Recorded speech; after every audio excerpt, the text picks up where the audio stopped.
We're going to go to Deuteronomy chapter 1, and we're going to read it. Deuteronomy chapter 1, verse 30 to 33. And can we read it together, please? Are you there? Okay, here we go. Okay, you read it out loud. You declare it to your life. Okay, here we go. The Lord your God is about to go ahead of you. He will fight for you, just as you saw him do in Egypt and in the desert, where you saw him carrying you along like a man carries son. This he did everywhere you went until you came to this very place. However, through all this you did not have confidence in the Lord your God, the one who constantly going before you to find places for you to set up camp. He appeared by fire at night and cloud by day to show you the way you ought to go. This time, you're going to read it louder, but this time as if you are declaring it to the person standing beside you, all right? You're going to declare it to the person standing beside you. Okay, louder as you can. Here we go. The Lord your God is about to go ahead of you. He will fight for you, just as you saw him do in Egypt and in the desert, where you saw him carrying you along like a man carries his son. This he did everywhere you went until you came to this very place. However, through all that you did not have confidence in the Lord your God, the one who constantly going before you to find places for you to set up camp. He appeared by fire at night and cloud by day to show you the way you ought to go. So as we finish the series, I want to invite you, I want to empower you and encourage you. Come on, let's go. That's the word. Let's go. Come on, let's go. No more thinking, no more apprehension. We're gonna go now. Let's go. Let's go and occupy, or how to regain your confidence in God. Father, bless the word in Jesus' name. Amen and amen. Please be seated. Amen. Let's go. Can you say to the person seated beside you? Let's go. Come on, with fire, with excitement, as if you're really going. Come on, let's go. How about the young people? Can you say to the person beside you, come on, let's go. Revo Tour this coming weeks, let's go. How about young adults? Come on, can you say it? Let's go. How about e-kids? Can you say it? Let's go. Come on, everybody in the house, let's go. At hindi magpapatalo mga E+. Come on, can you say it? Let's go. There you go. If the A+ can shout it better than you, then there's something in it. But let's go and occupy. You know, one of the blessings that I got in life is that the Lord blessed me with a beautiful son and beautiful daughter. Isn't that amazing, boy and girl? Amen. Praise God. Thank you, Jesus. Exactly what we have prayed for. And one of the things that I'm thankful for is that God has blessed us with an amazing son and, of course, our amazing daughter. Particularly kay Reeve, kasi she just turned 4. And si Reeve ay I think she looks like me. Amen. But yung trait niya ay kuha sa mama niya. Okay? She's a pure-blooded Igorota. Okay? She runs, she jumps, she climbs, she has no fear. And she's always like that. Actually, ilang beses na namin yan nadala sa hospital because ilang beses na nahulog. Praise God, iningatan ni Lord. So even until now, so we are running or we are doing our daily walk and run. So magkasama kami. So it's going uphill, downhill sa where we live. But si Reeve, gusto niya palagi kasama siya. Okay? Pero naiisahan ako ni Reeve kasi I want to walk. Siya pa nagre-remind, let's walk, Daddy! Let's walk! Okay. So, but alam ko nang gusto sabihin niya yon. So, at first, she gonna walk. And then, darating doon sa papuntang uphill, alam ko na mangyayari. Right? Ako magbubuhat sa kanya. Okay? So, and it's good kasi meron akong weights going uphill at pag downhill naman, it's her mom's turn. Okay? So, but one time, sabi ko sa kanya, okay, this time I will not carry you anymore. How about you walk uphill? 4 years old. Okay? And sabi niya nung una, I can't do this, Dad. I can't do this. And then I teach her the most theological, amazing, deep lesson that she has ever heard. At sabi ko sa kanya, hey, don't you know, Reeve, whatever you say, that's what you're gonna be. Okay? Kung anong sinasabi mo, yun ang mangyayari sa'yo. Yun ang magiging drive mo. How about you change your word? Instead you saying, I can't do this, sabihin mo, I can do this. Okay? Yeah? But I can't do it, Dad. No, you say it. I can do this. You will be amazed. The moment you say that, you will be filled with strength. And you can do it. And then she said, really? Okay, you try it. And then she walked. And then, paglakad niya, habang napapagod na siya, this is hard, Dad. What you gonna say? I can do this. I can do this. At kahit paakyat na kami, I can do this. I can do this. She's amazing. At alam nyo ba, going uphill, going downhill, hindi ko siya binuhat. Kung ano yung lakad namin, yun din ang pace niya. 4 years old, kinaya niya kasi sabi niya, I can do this. Right? And I want to declare to you, in life, when you say that you can do this, you can really do this.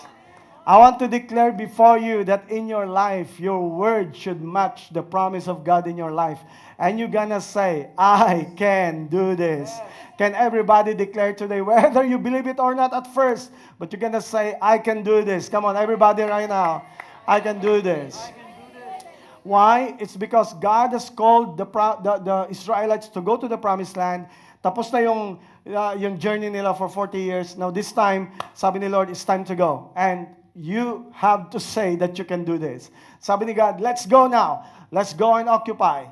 But in all those things na nangyari, you're gonna notice the verse, na sabi niya, the Lord has guided you, the Lord has blessed you. But my word dun sa may gitna, na ang sabi niya, until you come to this very place.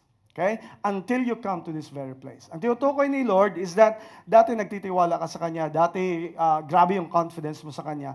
Pero dumating yung point, at a point in your life, na nawala or you have lost your confidence.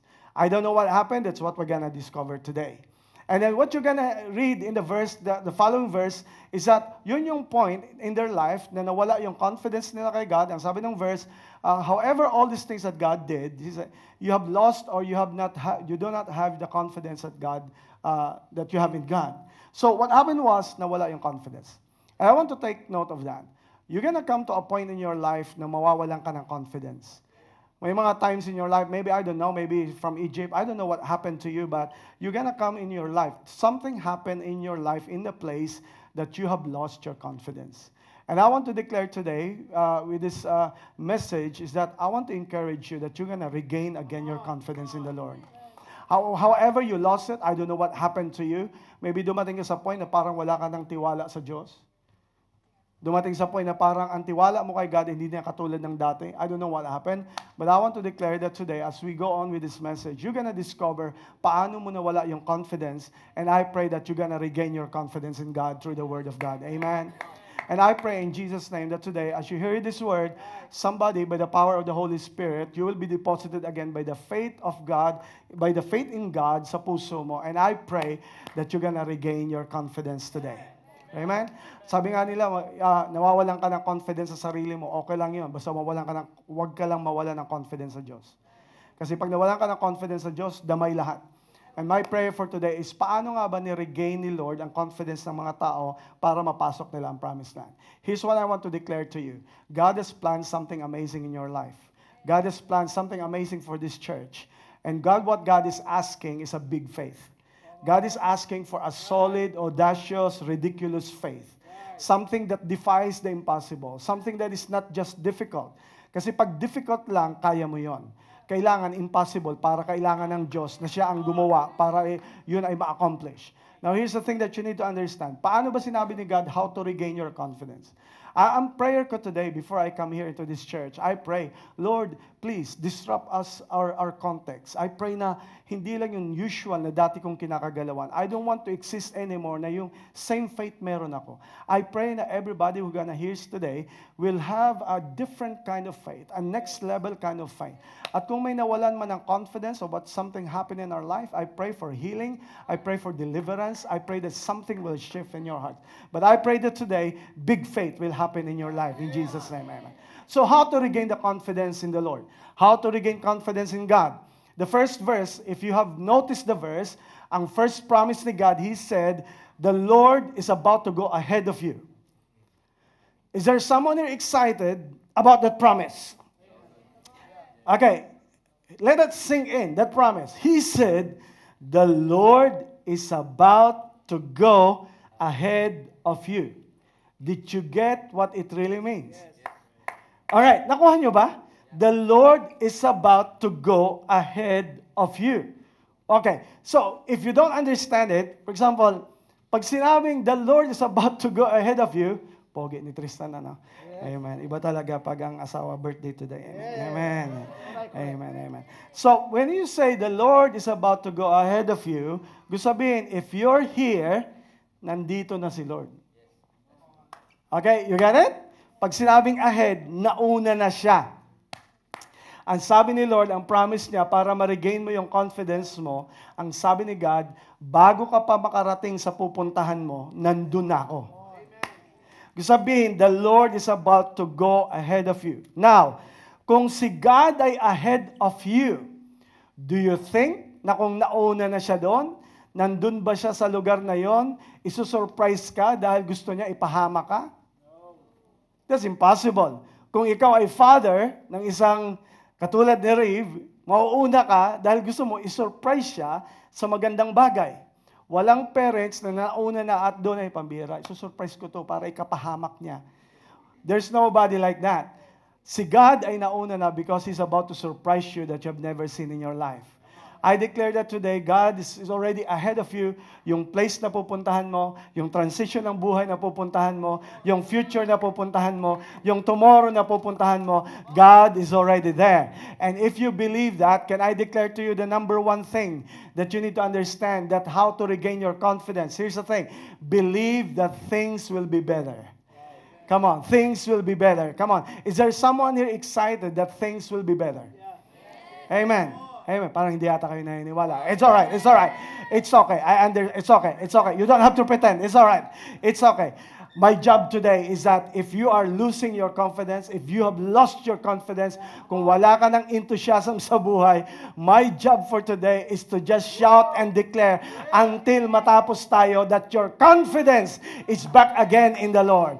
I want to arrest any doubt, any double-mindedness, anything that is less than what God has called you to do. I want to arrest the little faith that you have, and I want to declare that today you're going to get out of this space with a big faith in your heart. And I want to declare to you, whether you believe it or not, things will be better. Things will be better. I want to declare for you, JR, you may be suffering, you may be encountering a lot of things, but I want to declare to you, brother, things will be better. I want to declare to all families who are here, you may be suffering, you may have encountered in all your journeys, but don't forget that God is already ahead of you. And if God is already ahead of you, I want to declare, I'm serving a God, a progressive God. He is a God that is not, just repeating what He has done in the past. What I know about my God is that He is a God of progression. Kung nag-bless sa iyo in the past, hindi lang niya uulitin, sosobrahan pa niya because He is a God, a progressive God. I declare for this church, things will be better. Things will be better. I want to declare in your family, no matter what happened in your family this year, I want to declare things will be better. Is there someone here believing? Is someone here declaring that things will be better? You are not just declaring, it's gonna happen. It will surely happen. Things will be better. Because the problem is, kung bakit God is telling them, hey guys, I'm already ahead of you. Conquer now the promised land. Let's go and occupy. Nandun ako, hinihintay ko kayo. The point is kung bakit nawala yung faith mo. Let me guess. Let me guess. Possibly kaya nawala ang confidence mo because somebody hurt you. Right? Somebody hurt you. Or you were hurt. Therefore, nasaktan ka. The thing is, follow me now. You're already out of Egypt. You're already out of the pain that has been caused by Egypt. But you are journeying and you are still carrying the pain. Right? That's the reason why you cannot follow Moses. That's the reason why you cannot appreciate the manna. That's the reason why you cannot appreciate the quick that God is sending from above. That's the reason why you cannot appreciate the journey. That's the reason why you cannot appreciate the pillars of fire and the cloud on the day.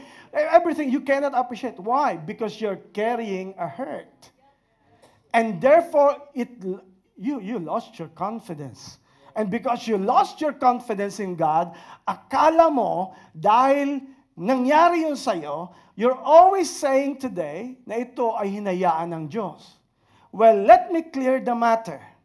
Kung nanonood kayo ng film, alam nyo dapat kung sino ang bida at sino ang traidor. Tama? Tama? Di ba may film twist na dumarating sa point na hindi mo alam kung sino yung villain? Di mo rin alam kung sino ang bida? Pagdating mo doon sa dulo ay, siya pala yung criminal, siya pala yung murderer. Now here's the thing. Kung hindi mo pa rin nagiget sa buhay mo kung sino ang murderer, killer, at villain sa buhay mo, hindi ang Diyos na pinaglilingkuran mo. There's an enemy who wants to destroy you. There's an enemy who wants to disappoint you. There's an enemy who wants to shatter your life. But I want to declare today, it's not God. God wants to bless you. God wants to prosper you. God wants to change you. And therefore, if it has messed up your understanding of God, today is the day that you come to this place that you will understand God is the author of your life. He is your father. You are a child. You are the son of God. You are the daughter of God. And as a parent, as a father, God wants always the best for His children. He will always have the things will be better. And sabi nga niya, come on, let's go to the promise and let's go and occupy. But the thing is, you are still carrying a pain. Can I declare to you today, saan nga ba ang reference point mo kasi? Can I just encourage you, your reference point should be on the promise of God, not in your pain. I say it again, your reference point of your life should be on the promise of God, not in your pain. I say that again, your reference point should be in the promise of God, not in your pain. Now I say it again, let it sink in your heart. Your reference point should be on the promise of God, not in your pain. Why? As long as you're carrying the pain, you cannot function the way God has designed you to be. Why? Kasi palagi ang reference mo ay kung saan ka nasaktan. Saan ka nasaktan? Sa Egypt. Hindi ka sinaktan ni Lord sa wilderness. Hindi ka sinaktan ni Lord papunta sa promised land. Ang sakit na kinanait sa iyo is nasa Egypt. So therefore, alamin mo kung sinong villain. Ang villain na yon ay si Satan, yung enemy, yung dati mong buhay. But the thing is, yung sakit, bit-bit mo hanggang pa promised land. I want to declare today, the promised land don't deserve your pain anymore.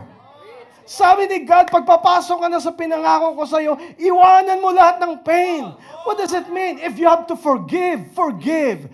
Kung kailangan mag-let go ka na sa taong nakasakit sa iyo, I declare that today, somebody will totally forgive. Now, sinasabi ko kasi, mali kasi ang conception natin ng forgiveness. Akala natin ang forgiveness ay kayo ulit. Hindi. Forgiveness doesn't mean total restoration. Forgiveness is for yourself, na hindi mo na kinikerry yung pain na dala-dala at hindi ka na rin papayag pa na maulit yung mali. Come on, somebody. Hindi siya sabi na balikan ka. No, ang sabi ni God, come on, dinadala na kita sa bahaging journey, iwanan mo na yung pain na yan. Kasi may nire-reserve ako yun na things will be better.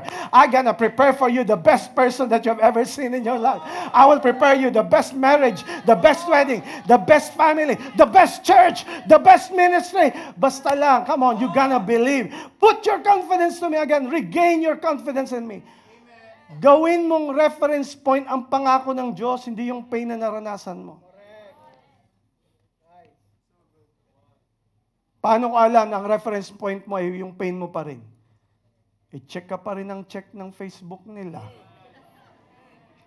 Kala ko naka-move on ka na. Tapos nakita mo, pambihira oh.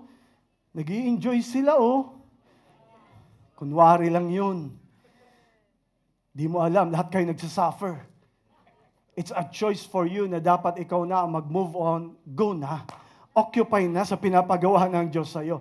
Tinawag ka ni Lord sa bagong lugar, bagong ministry, bagong work. Come on, iwanan mo na yung mga pain mo because may naghihintay sa iyo na future na amazing para sa iyo. Amen. Come on somebody. Amen. It's about the future. You know why? Oh, listen to me. Because of this, okay? What you believe in your future affects how you behave today. Did you get that? What you believe in your future affects your behavior today. Kung anong pinapaniwalaan mo sa future mo, yun ka mag-a-act sa ngayon. Preno muna, parang hindi nakuha ata. Nagets niyo yun? Kung anong pinapaniwalaan mo sa future, yun magiging behavior mo sa ngayon. Kung ang pinapaniwalaan mong future ay walang kwenta, wala kang motivation. Kaya wala kang gana magising sa umaga. Wala kang gana pumasok. Wala kang gana pumasok. May gana pumasok yung teacher. Talo ka. Wala kang gana pumasok sa work, pero may gana yung boss mo na pumasok. No, lahat tayo is walang motivation. Bakit? Kasi kung anong pero here's, kahit mga leaders, mga church people, mga nagsiserve kay God, kung ang tinitingnan mong future ay walang mangyayari sa future, mag-a-act ka ngayon as today. Pero kung ang tinitingnan mong future, nakikita mo na mga pangasawa mo yung the best woman, the best man. Makikita mo na magkakapamilya ka, come on somebody. Titingnan mo that you will have an amazing work. Titingnan mo the future will be amazing. Titingnan mo yung future ng church someday na hindi lang pupunuin natin ang Marikina Sports Complex. One of these days pupunuin natin lahat ng mga big places sa Quezon City, Pasig, Antipolo. I don't know what you're getting. We're gonna start a college. We're gonna start equipping the pastors. We're gonna travel around the Philippines to empower and equip people for life and equip pastors for life. I don't know if you get the vision, but that's what I'm looking right now. That's why I have no reason to be depressed today, because I'm not looking on my past. I'm not looking just on my present. I am looking on what the future is gonna be like. And if your future is so good, you will be getting excited as you wake up in the morning, and you're gonna say, I can see the future. I can see the promised land. Things will be better. Eh sasabihin mo, Pastor John, paano yun? Hindi nagsisingin sa akin. It's because you're used to it. Because you have pronounced your pain more than the promise. And not only that, you have empowered your pain through your words.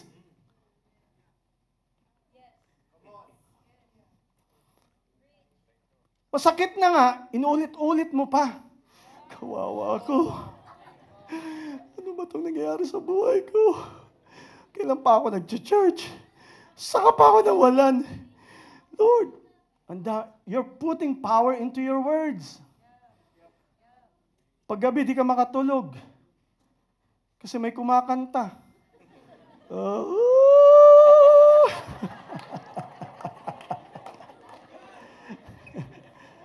Alam niyo kung anong tawag doon? Algorithm. And the thing is, you empowered. I pray in Jesus' name. I hope the words that are limiting your life will end today, and as you go back to your house mamaya, no more words of limiting your life. Hindi yung, ewan ko ba, sanay pati tayo mga Pilipino na blessing na, iniisip pa palagi yung masamang mangyayari. May superstitious belief pa tayo. Ewan ko saan nakuha yun. Sinong nag-invento kaya nun, Art? Yung bang, napatinig nyo yun? Uy, huwag kang masaging masaya ngayon. Tawa ka ng tawa. Hala ka. Bukas niyan, iiyak ka. Saan galing yun? Sino nag-invento noon kung sino man? Pero ewan ko, bakit kaya madali paniwalaan ang negative kaysa sa positive? Bakit kaya madali paniwalaan ang kasinungalingan kaysa sa katotohanan? Alam niyo kung bakit? Gusto niyo malaman? Kasi sanay tayo sa negative. Pag may positive, nagre-react, nagre-revolution yung katawan mo. Ala, positive, positive. Ala, good yun, good yun. Kaya hindi ka sanay ng good news. Kung hindi ka sanay, sanayin na kita ngayon. The good news is about to come in your life. A miracle is happening in your life. A good thing is about to do in your life. The miracle is coming. Another one is coming in your life. Ala, nag-serve na. Ala ka. Nag-serve ka sa equip teams? Alam mo ba ang mga nagsiserve, inaatake ng Diablo? Ala ka. Saan galing yun? Yung nagbigay, ala ka, maubusan ka ng pera. Saan galing yun? Uy, ala, pag Sunday, nag-church ka na. Pambihira. Ala ka, kukuyugin ka ng mga persecution. Christian pa nagsasabi. Di ko alam kung nagko-comfort ba o nang di-discourage. Ala, here's the thing. Okay, here's the thing. Hindi dapat tayo mabuhay sa pag-aalala, kundi sa pagpapala. You didn't get this. Hear this. Hear this. Hindi dapat ala, kundi aha. Come on, somebody. Because I mean, hindi puro, alam mo, good things na ala. Sino ritong binigyan ka na ng kotse, iisip mo, ala, pambira, magpapagasolina ako nito. Come on! Alam mo yun, kung kailan ka binibless, iniisip mo palagi yung bad thing na mangyayari. Nasa sistema mo na, nasa kultura mo na, nasa words mo na. Now, here's the thing, kaya nga hindi umaasenso ang bayan natin kasi ang mga words na sinasabi natin sa syudad natin, sa bansa natin, ay mga words na wala nang pag-asang bayan. Hindi na aasenso ang Pilipinas. I don't think so. This nation is a God, God is a God of this nation. And I want to declare, instead na maging kasama ako ng mga tao nagsasabi na wala nang pag-asa, wala nang pag-asa. No, I want to defy. I want to say, no, may pag-asa ang Pilipinas, may pag-asa ang Marikina, may pag-asa ang Pasig. Anong pag-asa na yon? Hindi ko ano, ang pag-asa ay ang church. Ang church na nagdi-declare na if God is the God of a nation, then God will change the nation. You're empowering your life, your pain through your words. Hindi Allah. Aha! Come on. Bigyan ko kayo ng tip. You must have this attitude of supernatural curiosity. Ano yun? Curious ka kung paano ka i-bless ni Lord. I-revise ko. I want you to have a heavenly suspicion. A heavenly suspicion. You are suspicious how God will bless you every day. Yung bang iniisip mo, paano kaya ako i-bless ni Lord today? Lord, huwag niya ako surprise, Lord. Pero alam ko, i-bless niya ako. You know why? Because according to your faith, be it unto you. Kung anong pinapaniwalaan mo, yun ang mangyayari sa'yo. Eh kung puro ka alanganin talaga yan. Come on, somebody. Pero kung come on, pagpasok mo sa work, paano kaya magbabago ang work ko? Ano kaya magiging kasunod na promotion ko? O kung wala mang promotion dito, baka ililipat ako noon sa iba. Baka mas matindi. Palagi kang positive, palagi kang believing for greater things. Pero hindi nangyayari na lost yung confidence mo is because everything sang kadalhin ni Lord, puro ka ala. Kaya ala. Because you're inviting it. Inalis ka na sa Egypt, dinala ka na sa wilderness, dala-dala mo pa rin. Alam mo sabi nila, nagpadala si Lord ng mana. Alam mo ang salita nila? Ewan ko sa inyo, saan kayo pakakita na ang grab delivery nyo ay galing sa langit? Isipin mo, nahuhulog na lang everyday. Pipili na lang kayo. Nagreklamo pa. Ang sabi nila, namimiss ko yung cucumber, yung onions. Sa'yo na yung cucumber mo at saka onion mo. Ito yung heavenly provision na binibigay ni God. Ay kukunin ko to and I appreciate this one. Here's the thing. Things will get better. Things will never get better kung ang mindset mo palagi ay victim mindset. Ano yun? Yung, sabi mo, Pastor Jan, things will get better. Yeah. Pero, bakit naman may nangyayaring mga pagsubok sa buhay ko na ang sakit? Clarification. Pag sinabi things will be better, hindi ko sinabing things will be perfect. And ladies and gentlemen, di mo alam, pati pain, pati problem, challenges, kasama yon sa process para makarating ka how you gonna be better. I don't know if you get that. The things that you're gonna understand today is that, yes, my challenges, my pain, pero wala na ako, I'm no longer emphasizing the pain. I am no longer empowering the pain more than the promise. Here's the thing that I'm doing right now. Hindi ko nag-glorify ang pain. Ang gino-glorify ko ay yung promise ni God. Because the thing is, kahit pa may nangyayari mga challenges, you're looking forward to what God is about to do. And I want to declare to you today, things will be better. Because the Lord is ahead of you. Come on, can we clap our hands if you believe that things will be better? Sino kaya rito na uwi kayo na may suspetsa kayo, hindi sa asawa nyo, okay? Suspetsa nyo kay God. Yung bang, ano kaya ang pagpapala na bibigyan ni Lord sa akin? Can I tell you this? Pag gano'n ang mindset mo sa umaga, aware ka kahit sa mga maliit na detalye. Today, that's my habit today. Ang pinipicturean ko ngayon, kasi nalalagay ko, I'm collecting memories and I'm collecting things. Not to post, but just for myself, so that I'll be reminded, how blessed am I? Kasi pag in-emphasize mo yung wala ka, madidepress ka talaga. Mawawala yung confidence mo. Pero kung pipicturean mo yung mga blessing na baka hindi mo napapansin, you will be amazed how blessed you are. Alam mo bang blessed ka sa ngayon? Whether you feel it or not. Sabi mo sa katabi mo, alam mo ba na blessed ka? Pag nagtanong, pag binalikan ka, bakit? Katabi mo ako Come on! Sabi nung nanliligaw, praise God, sakto! Totoo, things will be better.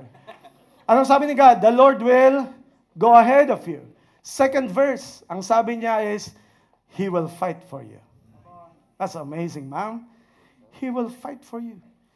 Yung walang pinaglaban sa'yo, iniwanan ka, criticize ka, pinag-usapan ka, but I want to declare to you, He will fight for you.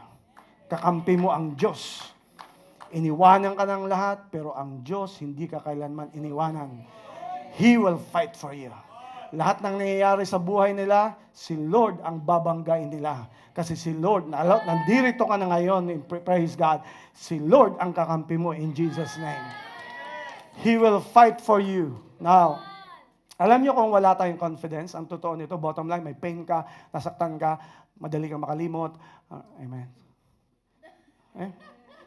Praise God. Yan ang kailangan ko na laughter. Yan, amen. Yan, madali tayong makalimot. Nakalimutan nila paano nag-part ang Red Sea, nakalimutan nilang mana, nakalimutan nilang cloud by day, pillar by fire. Ang madali nila makalimot. Tama ba? Tayo nga Di ba? Ang totoo nun, hindi naman natin kaya kainisan si God. Kaya lang kalimutan. Yung mga ginawa niya in the past, na paano kanya pinagaling, paano kanya provide. Ngayon, alalang-alala ka na naman sa finances mo. Nakalimutan mo paano ka bless ni Lord in the past. Paano kanya binigyan ng provision. Nakalimutan mo na. Gusto mo ipalala ko sa'yo? Gusto mo? Amen? Di ba? Last year, naalala mo, Brad? Naalala mo last year? Come on, parang kilala ko hindi ko alam. It's amazing what God has done. Pero ang bilis natin makalimot. Binigyan ka ng favor, ng blessing, limot na agad. Naalala mo? Paano ka bless ni God? Nakapunta ka pa ng New Zealand. Grabe ka. That's amazing. Sipin mo dati, painom-inom lang kayong dalawa. Birthday mo pa ngayon. Pambira, magpainom. Ay, hindi pala. Sorry. Pero amazing what God has done. Pero nakakalimutan natin paano tayo bless. Paano ba na-disregard yung past blessing ni God dahil lang sa present encounter mo or challenges mo? Pero nakalimutan mo paano ka bless. Asa na yung dati tinetestify mo na, gagaling ni God. Paano ako niya praise God. Naulit-ulit. Pambira, hindi totoo. Sino nagsabi sa iyo? Si God, kung ano yung ginawa in the past, He can do it again and He can bless you again. He will fight for you. Nag-sink in ba yun sa puso mo? Ipaglalaban ka ng Diyos. As long as nasa tama ka. Tama? Tama? Why? Because God will not fight for what is wrong. Does it make sense? Ipaglalaban ka ng Diyos pag nasa tama ka. Alam nga naman, ipaglaban ka ng Diyos, mali ka na nga Okay. Itong number 2 is amazing. Kasi dito nagkakagulo ang mga mindset ng mga tao. Yung bang, bakit God will fight for me? Ba't parang hindi naman niya ako ginagabayan? Huwag mong tanungin si God. Ang tanungin mo yung sarili mo. Ginagawa mo ba yung tama? Kasi kung ginagawa mo yung tama, ipaglalaban ka niya. Pero kung nagsasuffer ka dahil sa mali mong ginawa, at sisingilin mo si God na, ba't di mo ako protektahan? O malinaw na ngayon. God will not protect you kung ginagawa mo mali. Why? Because He is just. He is a holy God. Hindi niya ito tolerate ang mali. Sasabihin mo, Pastor John, kung sabihin ba, kung ako nakagawa ng mali, no, hindi ka pababayaan ni God. But you have to understand, pag may nangyari sa iyong sumusunod ka na God, hindi yan parusa, yan ay disiplina. Kaya nga ang tawag sa atin, disciples. Ha? Saan ang connect, di ba? Tingnan mo yung word na disciple. Discipline. Kasi ang tunay na anak, dinidisiplina. Right? Right? Hindi ko pwede paluin si Summer. Kasi hindi ko yun anak. Tama? Pag pinalo ko yun, ay patay ako kay Madam. Hindi kay JR. Lalo pa yung nanay ni Jason. Wala na. Tapos na. But here's the thing. Dinidisiplina natin yung anak. Now, kung ikaw ay nagsasuffer sa ngayon, kahit ikaw ay sumusunod na sa Diyos, kung gumagawa ka pa rin ng tama at nagsasuffer ka pa rin doon sa mali mong ginawa, huwag kang ma-discourage kasi yan ay pagdisiplina ng Diyos. Bakit? Kasi kung hindi ka didisiplinahin ng Diyos, uulitin mo ulit. So, ibahin mo yung punishment sa consequences. God can instantly forgive you, but He will allow the consequence that you shall bear it in your life. Bakit? Kasi kung walang consequence, gagawin mo ulit. Does it make sense? Kaya didisiplinahin ka ni God. Pero let me tell you, He will always fight for you. He will always fight for you. Bakit? Anak ka ng Diyos. And yung consequences, kung kailan yun matatapos, si God lang ang may alam nun. Pero this is what I know. God is a rewarder of faith. God is a rewarder of righteousness. Pag nakita niya na nagsasuffer ka at di ka nagkikwit sa paggawa ng tama, ibibless ka ni Lord. At yung akala mo na consequence na papatay sa'yo, consequence na makakasira sa'yo, God will stop it because He knew na yung anak niya ay nagbago na at ginagawa na yung tama. That's why God will always protect you. He will always fight for you. Ipaglalaban ka niya. Come on. Is there anyone who's thankful na may Diyos tayo na ipaglalaban tayo? Kaya kung si God ang magkikipaglaban sa'yo, you don't need to revenge. Vengeance is mine, says the Lord. Hayaan mo na kung may gumawa sa'yo ng mali, may nakasakit sa'yo, may nakasira sa'yo. Pag kinuha mo yung vengeance, hindi nagagalaw si God.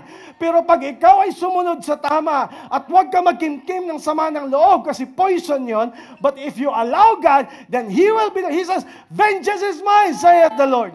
Ako ang gaganti sa'yo. Ako ang magkikipaglaban sa'yo. Ako ang magsiset ng mga bagay na para straight lahat ng yan. Ako ang mag-vindicate sa'yo. Ako ang mag-justify sa'yo. So kung may naninira sa'yo, okay lang yun. Hayaan mo lang yun because you are trying your best to be good in your life. He will fight for you. Kahit sinong parents dito, tatanungin ko, kahit kaano ang anak mo, di ba, Mr. Mauro? Di ba? Ipaglalaban mo yung anak mo, di ba? Lalo na yung mga anak mong babae, amen. Kahit late na umuwi, paglalaban mo pa rin, amen. Kahit may maling ginagawa, kasi ang anak ay anak. Oh, hindi nyo pa rin ata nagigets. Poprotektahan ng tatay ang anak, okay? Pero hindi siya poprotektahan ng disiplina. Oh. Ibig sabihin, di ba, tayo mga Pilipino, nakakatawa tayo. Kayo, may mga experience tayo sa mga magulang natin, di ba? Di ba, nung bata ka, di ba? Di ba, amen? Amen, Clarence, amen? Yung nakipagsuntukan ka, okay? Munti ka na sa pakinong kalaban, nakita ka ng tatay mo, ba't ka nakikipag-away? Hindi ka nahagip. Halika rito, ba't ka nakikipag-away? Pagdating mo sa bahay, ba't ka nakikipag-away, ha? Nakaiwas ka nga doon sa suntok. Hindi. Hindi ka nakaiwas. Nag-get yun. May mga magulang pang, sinabi ko na sa'yo na huwag kang lalabas yan. Pag nabangga ka, masasaktan ka. Dito ka. Nasaktan ka rin. Nakuha ba rin? Nakuha yung point? Kung sabihin, i-spare ka ni Lord from that, pero hindi ka i-spare ni Lord sa discipline na binibigay niya. Kasi yung pain na binibigay niya, hindi ikakasakit mo, ikakasira mo, kundi ikakabuti mo. Ngayon, ng mga adult na tayo karamihan, nagpapasalamat tayo na didisiplina tayo ng mga anak natin, ng mga parents natin. Amen? Here's about discipline today or disappointment tomorrow. Choose.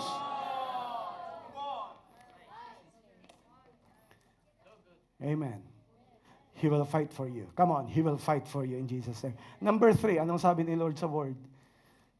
You saw Him, how He carries you as a father carries his son. That's amazing. Sabi niya, nakita mo si Lord, paano kanya binuhat kung paano buhatin ng tatay ang kanyang anak.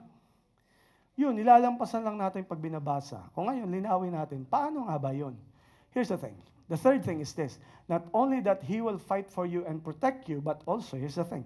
He will carry you when you can no longer take the struggles. That will boost your confidence. Come on, yung alam mo, Lord, di ko na kaya. You didn't get this.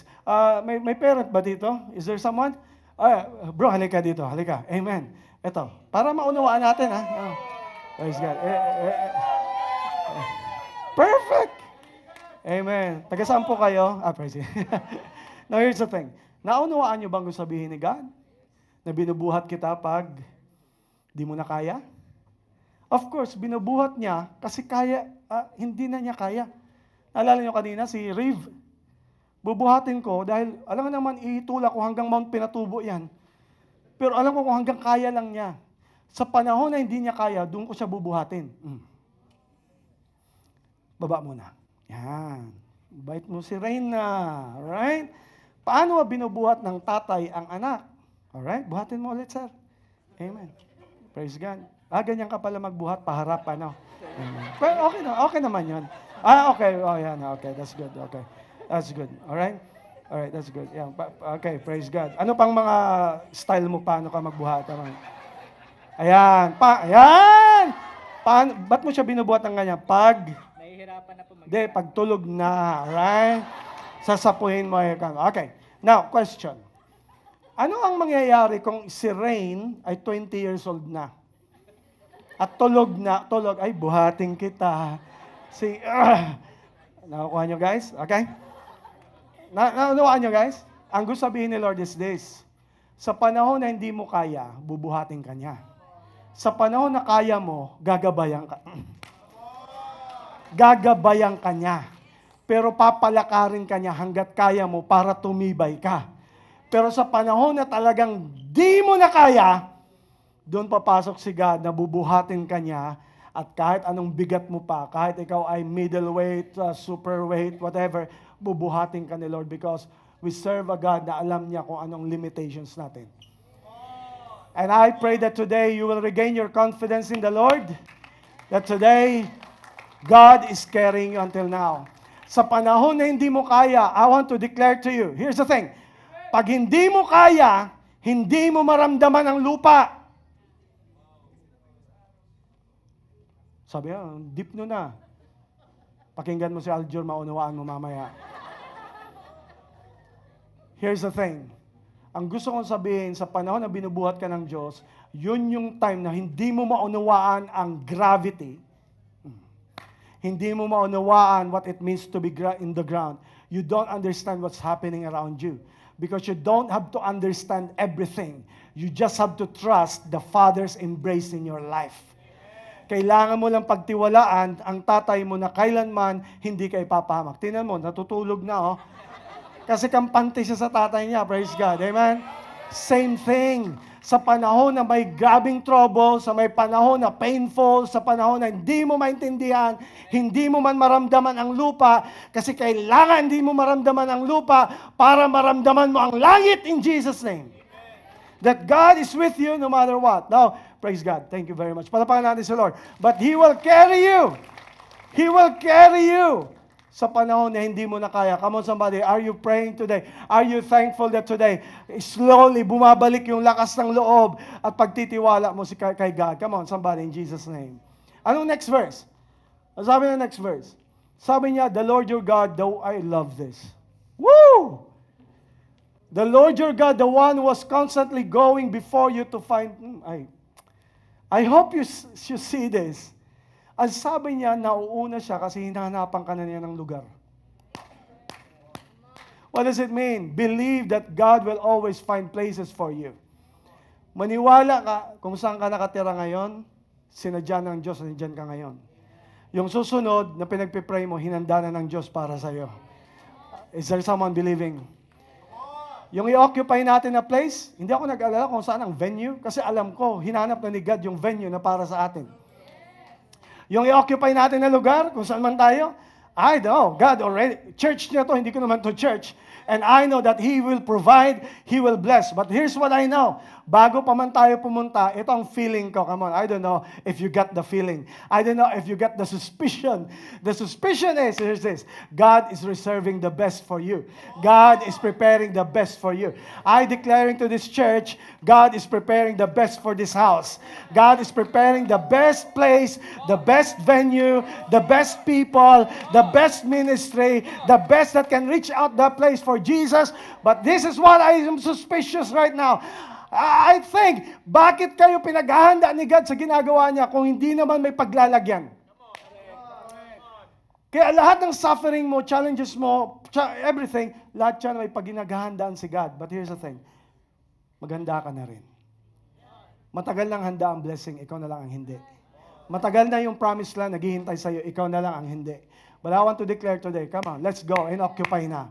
Let's go and occupy the promised land in Jesus' name. Now, the last one, ano sabi ng verse? Sabi niya, God has, hindi yan, okay? He said that where you ought to go, kung saan ka pupunta. Kung saan ka pupunta. To show you the way you ought to go. I love it. Kasi hindi lang sinabi ni God yung promised land, tinuturoan kanya paanong papunta doon. Okay? Ambert, halika. Halika. Let's close this. Yan. Ang sabi ni God, nandun ang promised land. Hindi lang niya ituturo yung pupuntahan mo. Tuturuan kanya paano pumunta. Ito ang mali natin. Akala natin ang pagpunta doon, ganito. No, hindi si God ganon. Alam mo paano si God gumawa?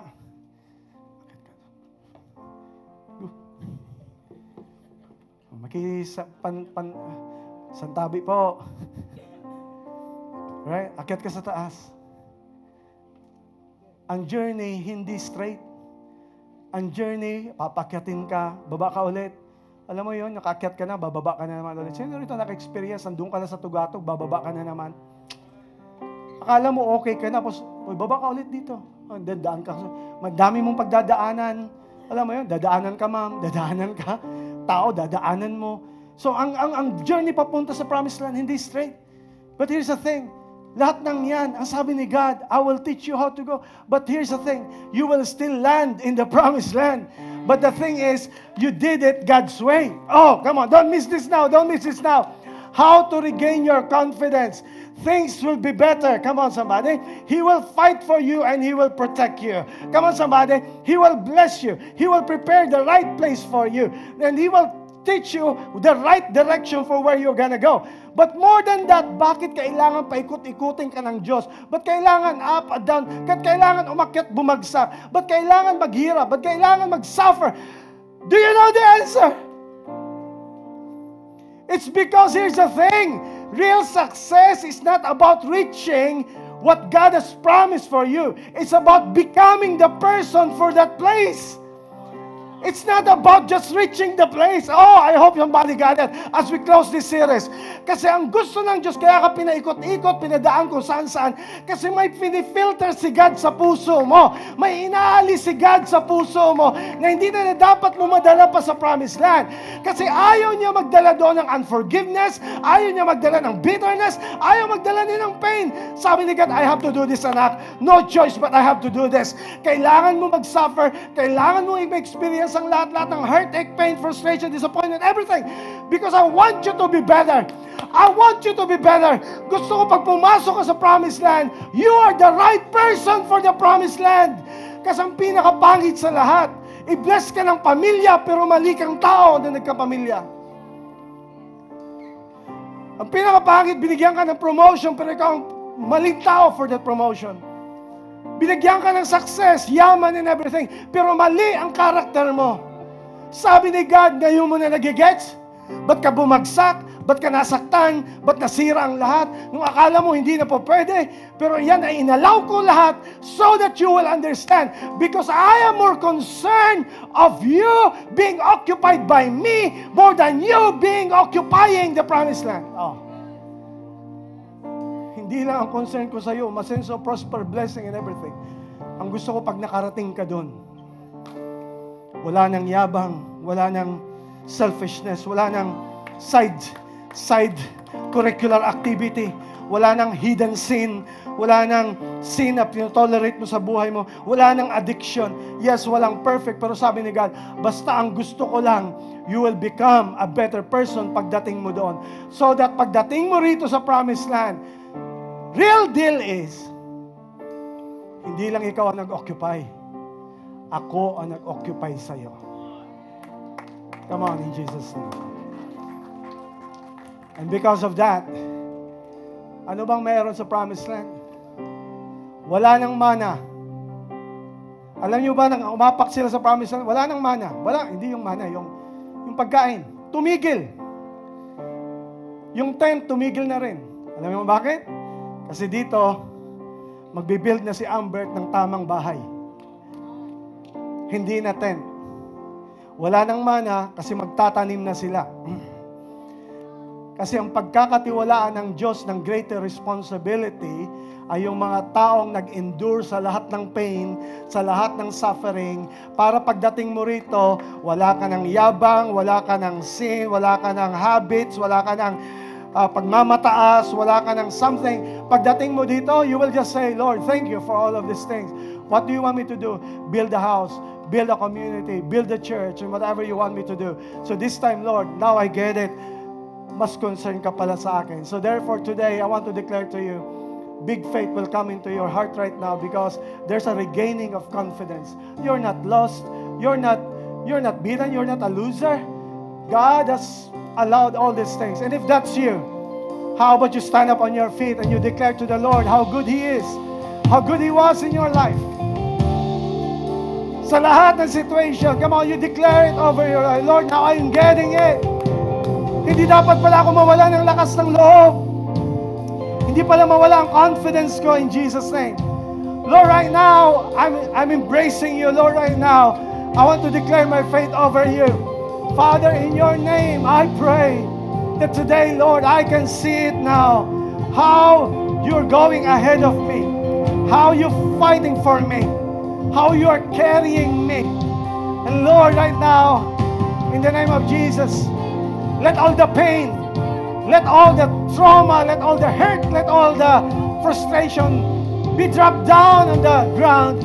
And let's enter the promised land. Let's go. It's time to go. It's time to go. Open door after open door. It's time to go. So get ready for another one. 'Cause another one is on the way. Miracle after miracle. Let's go. Open door after open door. Let's go. Here it comes. So get ready for another one. 'Cause another one is on the way. Miracle Let's after go. miracle. Open door after open door. Let's go. Here it comes. So get ready for another one. Close your eyes. No one's looking around. The Holy Spirit is saying to you, whispering to you, impossible, limited, you're hurt, you're in pain, shattered, burned out, anxious, failed. The Holy Spirit is saying to you now, let's go. Anak, let's go na. Let's go. I have something for you. Let's go. Don't wait anymore. Don't hold. Don't be double-minded. Let's go. Yung pinangako ko sa'yo, it may be the end of the year, but in this next 2 months, I'm gonna show how great I am to you. Let's go. Let's go. Leave your pain, leave your heartache, leave your unforgiveness, leave your bitterness. Let's go. Let's go, anak. Let's go. I have something for you. Let's go. And God is inviting you today. Will you take His hand? Will you take Him by faith? Will you say, I will go now. Lord, I may not piece everything. I will not have everything. I may not be perfect, but Lord, I'm gonna go. Is there someone here saying to Jesus today, I'm gonna go and follow you, Jesus. I will take your hand. I will believe by faith. Lord, forgive me for settling where I am right now. I want to take your calling. I want to take what you're saying. I'm going to take what you promised. Lord, I'm going to go. If there's someone here who's calling, who's heeding to that call, I want you to declare today as we end this series today, as we end this conclusion is this. Will someone get out of their comfort zone? Will someone get out of your pain? Will someone get out of your headache? And finally, you're gonna say, enough! I'm gonna go what God has promised for me. If that's you, I want you to make a declaration. Lift your hands in Jesus' name. And if that's you, you're gonna get out of your seat and make a prophetic declaration over your life. I'm gonna go where God wants me to go. If that's you, as we sing the song, get out of your seat, come here in the front, and you say, I'm going, I'm going, I'm going. If that's you, you're leaving your headache, you're leaving your pain. If that's you, after open door, come here it comes. and So declare get your ready faith for in Jesus' another name. one. Come, There's come. another one is on the way. Miracle after miracle. Open door I'm going. after open door. I'm going. Here it Enough. comes. So get ready for another one. There's another one is on the way. Miracle Come, after come, miracle. come. Open door Come. after open door. Here it comes. Come. So get ready for another one. Thank you, There's Lord. another one is on Come. the way. Miracle after miracle. Come. Open door after open door. Here it comes. So get ready for another one. There's another one is on the way. Sabi mga bisita, there's a person here who already came forward even before inviting them. So sa lahat ng kayong mga bisita, I want to declare this to you. Kaya wala kang confidence kasi wala ka pa kay Christ. Wala pa si Kristo sa puso mo. But today, if you allow Jesus Christ to come into your heart, you will have confidence not only in this life, but even to the eternal life. He is your confidence. If that's you, give your life to Jesus today. And for sure, you will have the confidence that this world can never give. If that's you, if you want to receive Jesus Christ in your heart, you get out of your seat and give your life to Jesus Christ today. As we sing the song, as people that keeps on coming, come on, there's an open door yet here. There's a space for you here. Come on. Come on. Open door after open door. Amen. Here it comes. So Amen. get ready for another Amen. one. There's another one is on the way. Miracle You after will be healed. miracle. Open door after open door. Here it comes. So get ready for another one. There's another one is on the way. Miracle Thank you, after Jesus. miracle. Open door after open door. Thank you, Here Lord. it comes. So get ready for another one. Another one. There's another one is on the way. Another one. Another one. Another one is on the way. Another one. All hands raised here in the front, up to the back. Father, in your name, I'm gonna go. I may not see it, but I believe it.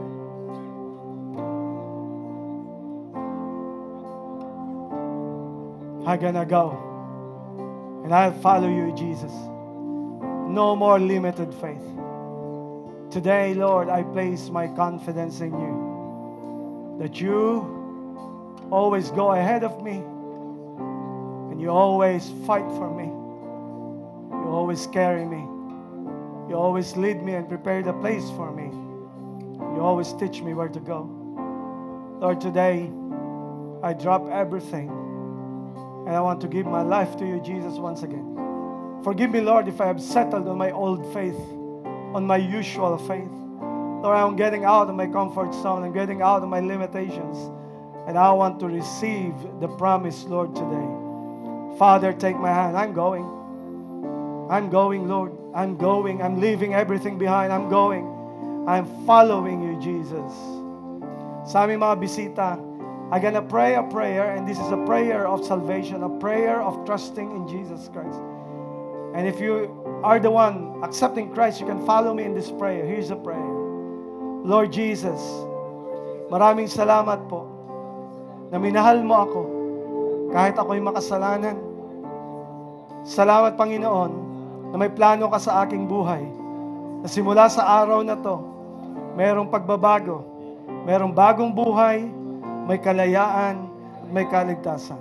Panginoong Hesus, tinatanggap kita sa aking puso bilang aking Panginoon at tagapagligtas.